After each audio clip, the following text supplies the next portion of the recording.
नमस्कार दोस्तों, मैं विजय तिवारी। स्वागत है आपका हमारे YouTube channel the books society में, जहां हम आज की क्लास में सब्जेक्ट कोड BPSC 109 के चैप्टर नंबर 11 के पार्ट 2 पर चर्चा करेंगे। तो यदि आपने पार्ट 1 की वीडियो नहीं देखी है तो सबसे पहले उस वीडियो को जरूर देख लीजिए ताकि इस चैप्टर को समझने में आपको आसानी हो। जहाँ पिछले पार्ट में हमने ये पढ़ा था कि लोकतंत्र का अर्थ क्या है और लोकतंत्र की 3 लहरों से क्या अभिप्राय है। जहाँ आज इस पार्ट 2 में हम जो चर्चा करेंगे वो चर्चा ये करेंगे कि उपनिवेशवाद के बाद जो देश आज़ाद हुए, क्या इन देशों में लोकतंत्र कायम रह पाया? अगर नहीं तो क्यों? और अगर है तो क्या वो पूरी तरीके से लोकतंत्र है या वहाँ पर भी अभी सुधार करने जरूरी हैं? तो चलिए चैप्टर की स्टार्टिंग करते हैं। सबसे पहले हेडिंग ये है कि उत्तर औपनिवेशिक देशों में लोकतांत्रिक प्रक्रिया कैसी रही। यानी कि उपनिवेशवाद के बाद, यानी गुलामी के समय के बाद जब देश आज़ाद हुए तो क्या इन देशों में लोकतंत्र रह पाया? इस हेडिंग का मतलब ये है। तो देखिए, हुआ ये था कि जितने भी देश गुलाम रहे 1945 के बाद, यानी कि सेकेंड वर्ल्ड वॉर के बाद अधिकतर देश आज़ाद हुए। अब ये जितने भी अधिकतर देश आज़ाद हुए, हर देश में किसी न किसी व्यक्ति ने एक महत्वपूर्ण भूमिका निभाई उस देश की आज़ादी में। अब ऐसे में जिस व्यक्ति ने उस देश की आज़ादी में महत्वपूर्ण भूमिका निभाई, वहाँ की जनता का विश्वास उस व्यक्ति ने जीत लिया और वहाँ की जनता ने उस व्यक्ति को ही शासन की बागडोर दे दी। ऐसे में वह व्यक्ति शासन चलाने लगा, लेकिन कुछ ही समय बाद राजनीतिक स्वार्थ सर चढ़कर बोलने लगे और अधिकतर देशों में लोकतंत्र असफल हो गया। हालांकि कुछ देशों में, भारत जैसे देशों में लोकतंत्र सफल भी हुआ है। तो इस पैराग्राफ में यही बताया जाएगा कि दुनिया के बहुत ही कम देश हैं जिन्होंने लोकतंत्र में सफलता हासिल करी है। बहुत सारे देशों ने आज़ादी के बाद लोकतांत्रिक शासन को अपनाया था, लेकिन कुछ ही समय में वहाँ पर लोकतांत्रिक शासन के पैर उखड़ गए और अधिनायकवाद, तानाशाही, एक व्यक्ति का शासन स्थापित हो गया। उपनिवेशवाद के बाद यहाँ पर जो अभिजात्य वर्ग है, जैसा कि मैंने बताया, कुछ लोगों ने मिलकर जो आज़ादी की लड़ाई में योगदान दिया। अभिजात्य वर्ग का मतलब होता है ऊंचे वर्ग पर स्थापित लोग। इन्होंने क्या करा? लोकतांत्रिक वायदे किए कि जन जन की भागीदारी होगी, आपकी सरकार होगी, जनता ही सर्वोपरि है, जनता ही जनार्दन है। लेकिन कुछ समय बाद इन्होंने क्या करा? जनता का विश्वास जीता और सत्ता का आनंद उठाया। और आफ्टर डेट क्या हुआ? जब इन पर सत्ता चली नहीं तो यहाँ पर इनका मोहभंग हो गया लोकतंत्र से और धीरे धीरे करके इन्होंने पूरी लोकतांत्रिक प्रक्रिया को नष्ट कर दिया और लोकतांत्रिक संस्थानों को कमजोर कर दिया। न्यायपालिका की स्वतंत्रता छीन ली गई, नौकरशाही की स्वतंत्रता छीन ली गई और जनता को अपने बनाए हुए संस्थानों पर निर्भर करने के लिए मजबूर कर दिया गया।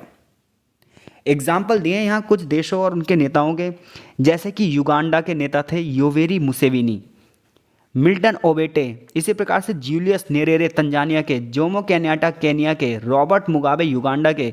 ये ऐसे देश हैं जिन्होंने शुरुआत में डेमोक्रेसी को अपनाया, लेकिन आगे चलकर फिर से यहाँ पर क्या हो गया? तानाशाही सत्ता स्थापित हो गई। भारत के पड़ोसी देश पाकिस्तान और बांग्लादेश का भी यहाँ पर एग्जाम्पल दिया गया है कि शुरुआत में तो लोकतंत्र की स्थापना यहाँ पर हुई, लेकिन आगे चलकर सैनिक शासन का कब्जा आ गया। बांग्लादेश में शेख मुजीबुर रहमान ने 1971 में एक महत्वपूर्ण भूमिका निभाई थी। इन्हें बंग बंधु के नाम से भी जाना जाता है। पूरी दुनिया में सबसे ज़्यादा वोट आज तक किसी को मिले तो इस बंदे को मिले हैं। लेकिन कुछ दिनों बाद ये भी, शेख मुजीबुर रहमान भी सत्ता की लालच में पड़ गए। इन्होंने संविधान में संशोधन करने की कोशिश करी और संसदीय व्यवस्था को अध्यक्षात्मक व्यवस्था में बदल दिया। परिणाम ये रहा कि सेना के हाथों मारे गए और बांग्लादेश में सैनिक शासन आ गया। अफगानिस्तान के हाल आप देख ही रहे हैं कि कभी भी लोकतंत्र की स्थापना वहाँ पर नहीं हो पाई। इस समय तालिबानी एक आतंकी ग्रुप का शासन है वहाँ पर। इसी तरह Malaysia, Singapore, Vietnam, Taiwan, Thailand, Sri Lanka, यहाँ पर भी लोकतंत्र का जो करियर रहा वो शॉर्ट में रहा। सरकारें चुनी गई, लेकिन समय बीता और सरकारें गिर भी गई। कुछ देश, भारत, मॉरिशस जैसे जो देश हैं, ये सफल भी रहे हैं। इन देशों में लोकतंत्र कामयाब रहा है, जैसे कि Bharat, Mauritius, Belize, Jamaica, Papua New Guinea, Solomon द्वीप। ये बहुत ही कम देश हैं जहाँ पर उपनिवेशवाद के बाद, यानी कि आज़ादी प्राप्त करने के बाद लोकतंत्र सफल रहा। तो इस पैराग्राफ में यही बताया गया कुल मिलाकर कि किन देशों में लोकतंत्र सफल रहा, किन देशों में नहीं। अब बात यह आती है, अगर सफल नहीं रहा तो क्यों नहीं रहा? तो उत्तर औपनिवेशिक देशों में जहाँ पर डेमोक्रेसी सफल नहीं रही, इन्हें चेकर डेमोक्रेटिक करियर कहा गया इन देशों का। तो इन देशों में जो डेमोक्रेसी नहीं रही, उसका मेन कारण था इन देशों में शिक्षा का स्तर बहुत कम था। इन देशों में आमदनी का स्तर भी बहुत कम था। उपनिवेशवाद के दौरान बड़ी बड़ी महाशक्तियों द्वारा इन्हें दबा के लूटा गया था। ऐसे में इनके ऊपर विदेशी कर्जा था और आज़ाद होने के बाद इनके पास ये था कि देश का शासन कैसे चलाया जाए। राजनीति का कोई अनुभव था नहीं। अधिकतर देशों में शुरुआत में राजतंत्र था, तो डेमोक्रेसी की स्थापना कैसे हो। यानी कि सबसे पहले आप इन देशों की समस्याएं बताओगे तो समस्या क्या है? शिक्षा का स्तर निम्न है, राजनीति का ज्ञान है नहीं, लोकतंत्र का ज्ञान है नहीं। शुरुआत में क्या था? तानाशाही शासन था, लेकिन औपनिवेशिक शासन ने भी इनका कोई फ़ायदा नहीं किया, बड़े पैमाने पर इनको लूटा, इनके कच्चे मालों का प्रयोग किया। ऐसे में इन देशों की अर्थव्यवस्था तो जीरो थी। ऐसे में वो डेमोक्रेसी को कैसे संभाल पाएंगे बेचारे। तो यहाँ पर यही बात की जाती है। अगर हम पिछले 70-80 सालों की बात करें, लोकतंत्र की यात्रा देखें प्राचीन काल से, तो हमें पता चलेगा जितने भी उत्तर औपनिवेशिक देश हैं, यानी कि इस गुलामी के बाद जितने भी देश आज़ाद हुए, उपनिवेशवाद के बाद जितने भी देश आज़ाद हुए, इन सब में वो सारे तत्व थे ही नहीं जो लोकतंत्र की सफलता के लिए जरूरी माने जाते हैं। ये जो तीसरी दुनिया के देश थे, सामाजिकता की कमी थी, आर्थिक स्तर की कमी थी, राजनीतिक ढांचे की कमी थी, लोकतंत्र की कोई एकेडमी यहाँ पर स्थापित नहीं थी, शिक्षा और औद्योगिकरण का स्तर बहुत निम्न था। और जहाँ पर शिक्षा और औद्योगिकरण का स्तर निम्न हो, वहाँ पर लोकतंत्र की स्थापना कैसे हो सकती है। इनमें से अधिकांश देशों ने सदियों पुरानी जो व्यवस्थाएं थीं उसी को चलाया, राजनीतिक समानता का विरोध किया। और जबकि राजनीति में अगर राजनीतिक समानता नहीं होगी तो लोकतंत्र की स्थापना कैसे होगी। इसके अलावा इन देशों में विविधताएं इतनी थी कि विविधता के आधार पर आए दिन दंगे फसाद, जो कि लोकतंत्र की सबसे बड़ी कमी है। कुछ देशों के यहाँ पर एग्जाम्पल भी दिए गए, जैसे मलेशिया। मलेशिया की बात की जाए तो एक इस्लामिक कंट्री है। एक सर्वोपरि राजा होने के बावजूद यहाँ का जो धार्मिक नेता है और जो राज्य के प्रमुख हैं, इनके बीच में आए दिन क्या रहता है? माहौल खराब रहता है। लेकिन दक्षिण कोरिया, सिंगापुर, मलेशिया, थाईलैंड जैसे और भी देश हैं जिन्होंने अपने आप को आगे चलकर फिर क्या करा? विकसित करा। और यहाँ पर लोकतंत्र की कुछ स्थापना हद तक हो पाई है, लेकिन फिर भी इन्हें पूर्ण लोकतांत्रिक देश नहीं कहा जाता।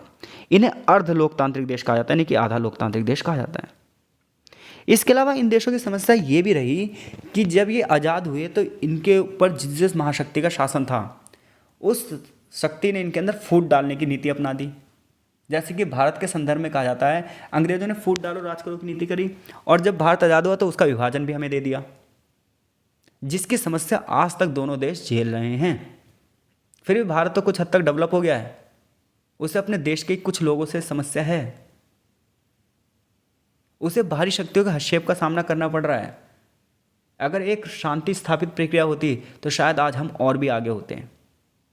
तो ये जो अंग्रेजों की फूट डालो राज करो की नीति रही, या और देशों में जो फूट डालो करो की राजनीति रही, इसने जनता के अंदर सांस्कृतिक धार्मिक मतभेदों को बढ़ा दिया है, भाषाई मतभेदों को बढ़ा दिया है, क्षेत्रीय मतभेदों को बढ़ा दिया है, जिसकी वजह से भी इन देशों में लोकतंत्र स्थापित नहीं हो पाता।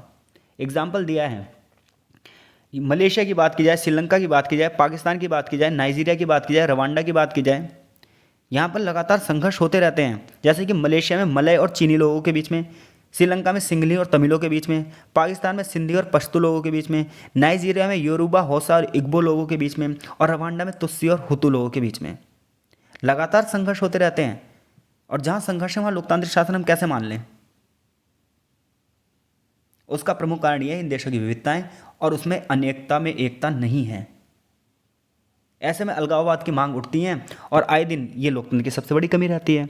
यहाँ पर कोई ऐसी मजबूत संस्था है ही नहीं जो लोकतंत्र की स्थापना कर पाए। परिणाम ये रहता है, राजनीति अस्थिर रहती है, राजनीति में विरोध होता रहता है, हिंसा रहती है, बड़े पैमाने पर पुलिस बल और सशस्त्र बलों का प्रयोग किया जाता है, और जनता के मानव अधिकारों को लगातार छीना जाता है। एशिया, अफ्रीका और लतीन अमेरिका, दक्षिण अमेरिका के जो नए नए देश आज़ाद हुए, गरीबी की वजह से यहाँ पर लोकतंत्र कभी स्थापित ही नहीं हो पाया। जैसा भी कहा भी गया है कि एक राष्ट्र जितना ज़्यादा समृद्ध होगा, जितना ज़्यादा अच्छा होगा, उसके अंदर उतनी ही क्वालिटी होगी कि वो लोकतंत्र को सफल बना सके। क्योंकि गरीब देशों में लोकतंत्र का पतन जल्दी होता है, क्योंकि हम पता है क्या सोचते हैं कि जैसी सरकार बने वैसी अस्पताल बनवा दे, वैसी सड़कें बनवा दे, वैसी शिक्षा कर दे, लोगों को सबको नौकरी दे दे। लेकिन 5 साल में इतना सब कुछ कैसे हो सकता है? एक घर भी बनवाया जाए अच्छा सा तो 2 साल लग जाते हैं, और फिर हम कहते हैं कि 5 सालों में सब कुछ हो जाए। और सरकारें भी ऐसी हैं, अगर उनकी शासन 10 साल, 15 साल, 20 साल, 50 साल, 60 साल चल भी जाए तो भी वो कुछ करने के लिए राजी नहीं है, केवल नाम मात्र का सरकार चलाना चाहती हैं। हर एक राजनीतिक पार्टी ऐसी हो गई है। तो इन देशों की समस्या ये भी रही है कि राजनीतिक पार्टियों की स्वार्थ सिद्धि, जिसकी वजह से सेना का हस्तक्षेप होता ही रहता है। तो यहाँ से आप ये बताओगे, इस पैराग्राफ से कुल मिलाकर बात ये बनती है कि इन देशों में लोकतंत्र की स्थापना क्यों नहीं हो पाई। और अंत में चैप्टर में लास्ट पैराग्राफ है कि उत्तर औपनिवेशिक देशों में लोकतांत्रिक परिवर्तन बताइए। यानी कि उत्तर औपनिवेशिक देशों में जो जितने भी देश उपनिवेशवाद के बाद आज़ाद हुए, इन देशों में लोकतंत्र के लिए क्या क्या चीज़ें चाहिए। तो देखिए, रॉस्किन एट अल बताते हैं कि 4 कारण होते हैं जो डेमोक्रेसी को प्रभावित करते हैं, जिसमें सबसे पहली बात होती है शहरी क्षेत्रों में उद्योगों का स्तर क्या है। जितना ज़्यादा उद्योगों का विकास होगा उतना ज़्यादा लोकतांत्रिक का विकास होगा, उतना ज़्यादा उदारीकरण का विकास होगा, व्यक्ति की स्वतंत्रता उतनी ज़्यादा बढ़ेगी, व्यक्ति राज्य पर कम से कम निर्भर होगा। दूसरी बात यह है कि शिक्षा का स्तर क्या है, युवाओं के बीच में शिक्षा का स्तर क्या है, ये भी लोकतंत्र को प्रभावित करता है। तीसरा, जनता की जागरूकता का स्तर क्या है, क्योंकि सत्ता लोक लुभावनी नीति लाती है, तो उस नीतियों के पीछे वास्तविकता कितनी है ये शिक्षा ही तो ला सकती है। जैसा हमारा देश है, हमारे देश में शिक्षा का स्तर निम्न है, तो शिक्षा का स्तर निम्न है तो पॉलिटिक्स की पूरी बातें लोगों को समझ में नहीं आती, केवल व्हाट्सएप पे स्टेटस पेल देते हैं। तो व्हाट्सएप पे स्टेटस लगाने से थोड़ी राजनीति चल रही है, राजनीति में पार्टिसिपेशन करना पड़ता है, लेकिन वो तो जब हम राजनीति की बातों को समझ पाएँ। एक बंदा इसे राजनीति की सबसे कम जानकारी है, सबसे ज़्यादा प्रदर्शन वही करेगा, और इसे राजनीतिक जानकारी वो मुस्कुरा रहा है सिर्फ। तो इसलिए जागरूकता का जो अभाव है ना, ये लोकतंत्र को सबसे निचले स्तर पर ले आता है। तो जागरूकता होनी चाहिए ताकि क्रूर और भ्रष्ट सरकारों के बारे में हमें पता चल पाए। चौथी चीज़ ये है कि अर्थव्यवस्था बाजारवादी होनी चाहिए, खुली अर्थव्यवस्था होनी चाहिए, लोकतांत्रिक शासन होना चाहिए, प्रेस की स्वतंत्रता होनी चाहिए, कोई भी व्यक्ति अपना राजनीतिक दल बना सकता है, इस सब की स्वतंत्रता होनी चाहिए। जहाँ ये सारी चारों कारक होंगे, हम कहेंगे वहीं पर डेमोक्रेसी हो सकती है। यानी कि अगर किसी देश को लोकतांत्रिक परिवर्तन लाना, लोकतंत्र में बदलना है, तानाशाह से लोकतंत्र में ले आना है, सैनिक शासन से लोकतंत्र में ले आना है, राजतंत्र से लोकतंत्र में ले आना है, तो सबसे पहले वहाँ पर ये 4 चीज़ें होनी चाहिए। यानी कि शिक्षा का स्तर सबसे ज़्यादा होना चाहिए, बाजार अर्थव्यवस्था होनी चाहिए, सबसे बड़ी बात ये 2 तो होनी ही चाहिए। जनता के बीच में जागरूकता भी होनी चाहिए ताकि वो अपने शासन के प्रति क्या इच्छा रखती है और क्या शासन उसकी इच्छाओं को पूरा कर रहा है वो समझ पाए। लेकिन एक 5वें कारक की बात की गई है आज इंटरनेशनल लेवल पर, क्योंकि गरीब देशों को ऋण की जरूरत पड़ती है। ऐसे में वर्ल्ड बैंक एक क्राइटेरिया निश्चित करता है कि जिन देशों में लोकतंत्र होगा उसे ही हम कर्जा देंगे। तो ये भी लोकतंत्र को स्थापित करने का एक क्या है, कारक है। तो ऐसे में हर एक देश में ये देखा जाता है कि वो अपने मानवाधिकारों को सम्मान करे, विपक्ष को चुनाव लड़ने की स्वतंत्रता दे, स्वतंत्र चुनाव हो, लोकतंत्र का बाजारीकरण हो, अर्थव्यवस्था मजबूत हो, प्रत्येक व्यक्ति को रोजगार दिया जाए, तब हम कहेंगे वो देश सफल लोकतांत्रिक देश है। तो दूसरे विश्व युद्ध के बाद जितने भी नए नए देश आए उनकी समस्या हमने पढ़ ली, वहाँ पर लोकतंत्र की स्थापना के लिए क्या क्या चीज़ें चाहिए ये हमने पढ़ लिया। और आगे चलकर हम यही बात करते हैं कि जब हम पूरे विश्व में ये देखते हैं कि किस देश में लोकतंत्र सफल है, किस देश में नहीं, जब इसका हम निष्पक्षता से जाँच करते हैं तो हमें पता चलता है किसी भी देश में लोकतंत्र नहीं है। हर देश में लोकतंत्र की कुछ ना कुछ कमी है। किसी देश में लोकतंत्र को अपने में बहुत बड़ा देश कहता है, चीन जैसा देश, लेकिन पार्टी एक ही, अन्य लोगों को चुनाव नहीं लड़ने देते। अमेरिका जैसे देश जो है वो लोकतंत्र के सबसे पुराने देश माने जाते हैं, गोरे काले के आधार पर यहाँ भेदभाव होता है। तो भारत की स्थिति तो जब भी इनसे अच्छी है, लेकिन फिर भी भारत डेमोक्रेसी इंडेक्स में इनसे नीचे आता है।